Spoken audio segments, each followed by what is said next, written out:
Real NHS interview questions and how to answer them, part 10. A little while ago, one of my clients actually got something that most candidates do not, which was a full list of her interview questions ahead of time.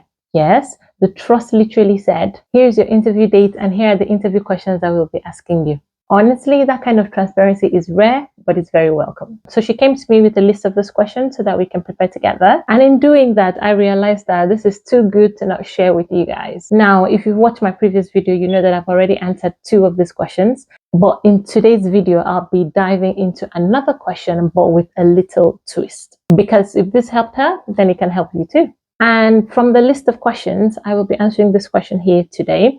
And if you look closely at that question, you see that it is directed at a healthcare assistant. So the twist here is that since it's such a rich and multi-part question, I will be answering it today not just for the healthcare assistant role, but also from the perspective of a radiographer, a team coordinator, a sonographer, a nurse, and a biomedical scientist role.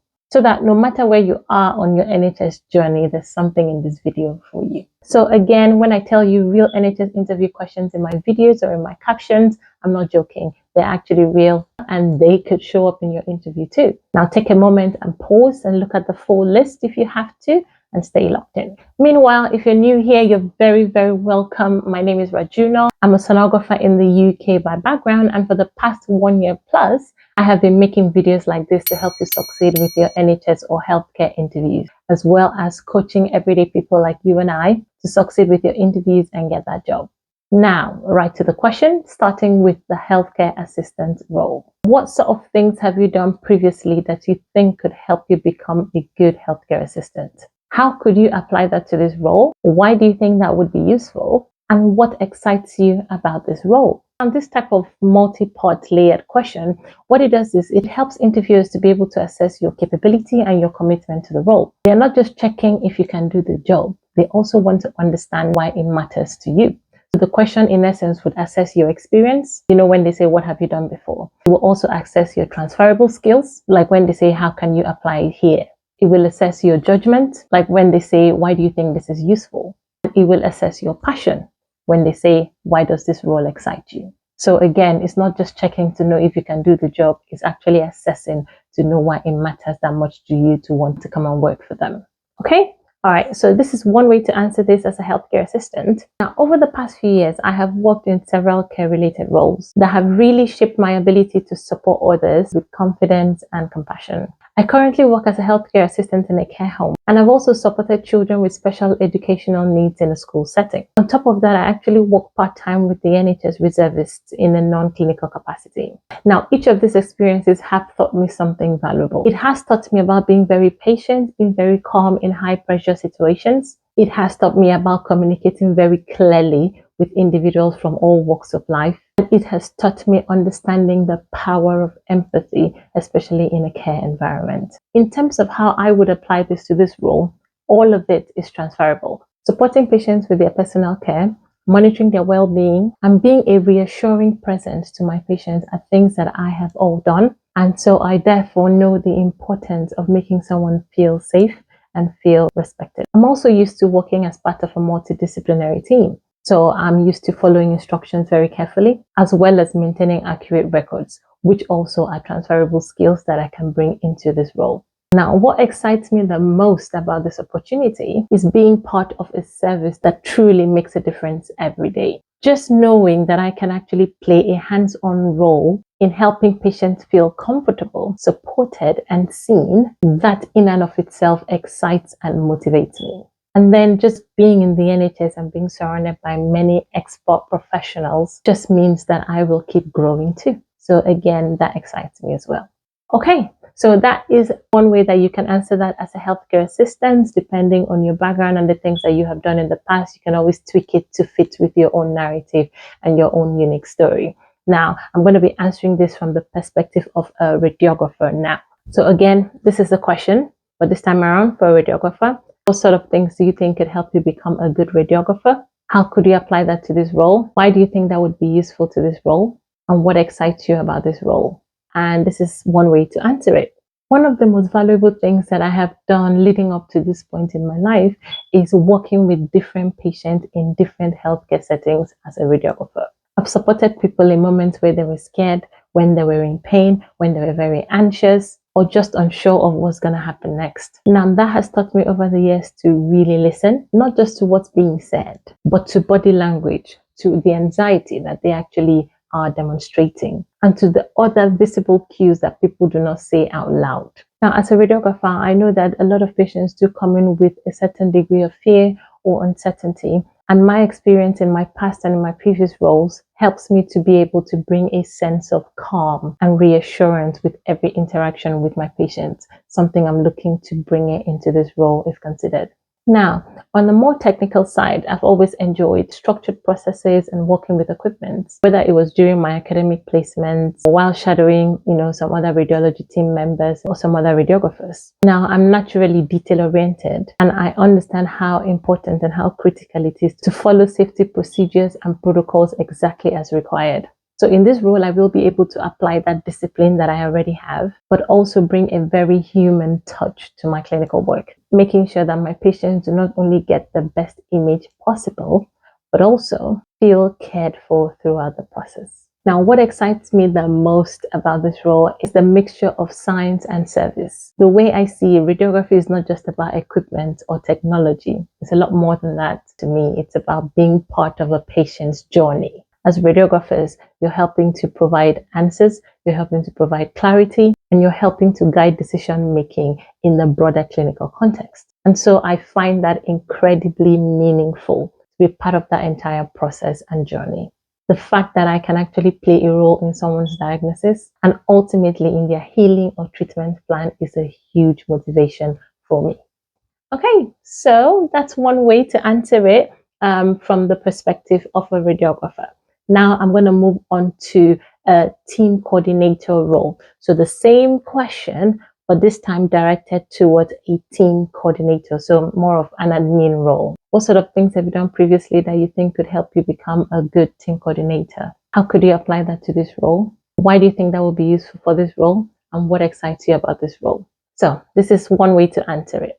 Okay. Over the past few years, I have worked in a variety of administrative roles across healthcare and even in higher education in an academic environment. So I have been an admissions officer in the past. I have been a program administrator, and most recently I work as a senior administrator in a healthcare setting. Now, each of these roles have actually strengthened my ability to stay organized, to communicate better and effectively across different teams, and to juggle competing priorities, which are all essential as far as coordinating a busy multidisciplinary team is concerned.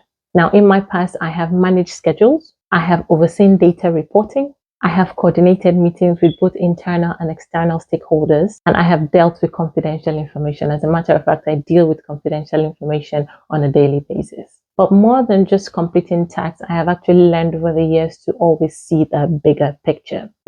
Like how every bit of coordination actually contributes to better outcomes for the patient down the line. It contributes to smoother workflows for staff as well, and almost certainly leads to better collaboration amongst teams, both internally and externally. So in this role, I know that I will be supporting a very busy service where communication and clarity are absolutely vital. I'm aware of that, which is why I'd be able to apply the same meticulous attention to detail and proactive planning as I have done in my previous roles into this role. And just beyond that, I'll also be able to bring a calm and a solutions-focused mindset, especially when priorities shift or complexities arise during the course of work. Now, what really excites me about this role is the sense of purpose. Working in healthcare administration has always felt like meaningful work to me. But this opportunity, supporting services like yours and helping to facilitate clinical care for a more vulnerable group of people adds another level of impact for me, which I love very much. I'm excited about the idea of using my skills, not just to keep things running smoothly, but also to create a safer and a more coordinated system for patients and for professionals. So that's one way to answer it. For a team coordinator or an admin role, you can pick some nuggets from there, tweak it to fit your story, your narrative, and you should be good to go. Okay. All right. Now, meanwhile, if you have made it this far, thank you so much. And this is just a gentle reminder that if you haven't already subscribed to my channel, this is the perfect time to do it. So if you've received any value from watching this video, then it is definitely sure that someone else will receive as much value as well. So by liking, sharing, subscribing, commenting, you are helping the algorithm to recognize this and push this to more and more people who need this kind of information, just like you've been able to find it useful today. And ultimately, doing all of these things actually motivates me to keep making more and more of these videos. So thank you so much. And let's get back to the video. Okay, so now I will be answering from the perspective of a nurse. Again, this is a question. What sort of things have you done previously that you think would help you to become a good nurse? How could you apply that to this role? Why do you think that would be useful to this role? And what excites you about this role? So throughout my journey in healthcare, I've actually built a foundation that is rooted in compassion and competence. So I initially started as a healthcare assistant, supporting patients in varied clinical environments. And then I did further studies and I became a nurse. And as a nurse, I've had the privilege of developing very close and meaningful interactions with my patients and their families, learning to listen deeply, advocate clearly, and act confidently even under pressure. So I have provided personal care. I have observed and reported patients' conditions, and I have supported multidisciplinary teams, all of which have actually helped me to develop my communication, my time management skills, and my clinical awareness, which are all essential in nursing. So what I bring to the table now, what I bring to this role now, is not just experience, it goes beyond that. It's experience as well as a patient-centered mindset in everything that I do. So in this nursing role, I would apply my ability to stay calm and focused even in very fast-paced shifts. I would apply my habit of making sure to always think one step ahead to anticipate patients' needs. And I would also apply my belief in collaborative care, where nurses are not only caregivers, but also connectors with patients, with their families, with doctors, and with the services. Now, what excites me about this role and working as a nurse is the fact that it gives me an opportunity for greater impact. It's the privilege of being trusted during some of the most vulnerable periods of patients' lives. And, just having the skills, the patience, the empathy to just support them through this. I personally see nursing not just as a job, but as a calling. And I'm excited to continuously grow in that responsibility while continuing to learn and to serve within the NHS. Okay, so that's one way to answer it as a nurse. So I'm going to move on to the perspective of a sonographer. So answering the same question from the point of view of a sonographer. Again, this is a question. What sort of things have you done previously that you think could help you become a good sonographer? How could you apply this to this role? Why do you think this would be useful to this role? And what excites you about this role? Okay, so this is one way to answer it.